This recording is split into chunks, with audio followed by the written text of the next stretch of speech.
ডিগবাজিতেও অবিশ্বাস্য ক্যাচ মুস্তাফিজের। রেগেমেগে শেষ আন্দ্রে রাসেল দলকে জয়ের প্রান্তে নিয়েও জেতাতে পারলেন না, একই কাণ্ড ঘটালেন। প্রিয় দর্শক, ILT টি-20 লিগে দুবাই ক্যাপিটালস খেলতে নামে আবুধাবি নাইট রাইডার্সের বিপক্ষে। আর এই ম্যাচে মাঠে নেমে টানটান উত্তেজনার হাড্ডাহাড্ডির রুদ্ধশ্বাস লড়াই, যেখানে দুবাই ক্যাপিটালস আগে ব্যাট করতে নামে। আর আগে ব্যাট করতে সায়ান জাহাঙ্গীরের 99 রান, রোবম্যান পাওয়েলের 38 আর জর্ডান কক্সের 29 রানের সুবাদে পুরো 20 ওভার খেলে 5 উইকেট হারিয়ে করে 196 রান।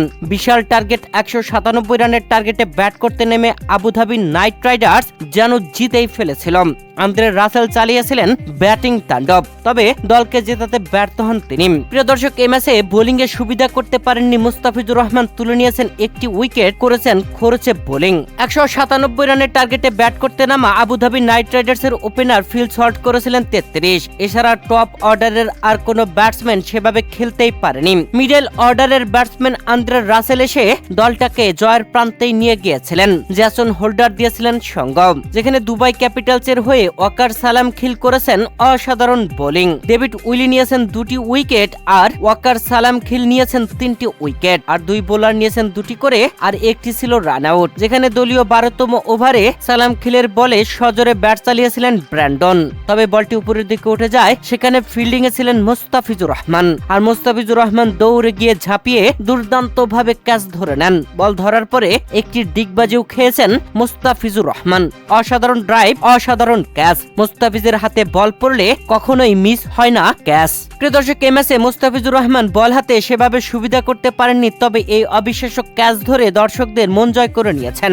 ম্যাচে 4 ওভার বল করে মুস্তাফিজুর রহমান খরচ করেছেন 47 রান। দলীয় দ্বিতীয় ওভারে বল করতে এসেছিলেন, খরচ করেছিলেন 7 রান। এরপরে নিজের করা দ্বিতীয় ওভারে খরচ করেছিলেন 8 রান। আর এরপরে মুস্তাফিজুর রহমান নিজের করা তৃতীয় ওভারে বল করতে এসে খরচ করেছিলেন 18 রান। আর এরপরে আবুধাবি নাইট রাইডার্সের 17 ওভার শেষে 18তম ওভারে বোলিং এ আসেন মুস্তাফিজুর রহমান, যেখানে নাইট রাইডার্সের জয়ের জন্য প্রয়োজন ছিল 18 বলে 54 রান। আর এই ওভারে মুস্তাফিজুর রহমান এসে পরপর 2টি ছক্কা হজম করেন, তবে ছক্কা মারা জ্যাসন হোল্ডারকে পরে আউট করে দেন মুস্তাফিজুর রহমান। আর এই উইকেট নিয়ে মুস্তাফিজ এই ম্যাচে 4 ওভার বল করে 47 রান খরচে একটি উইকেটই তুলে নিয়েছেন।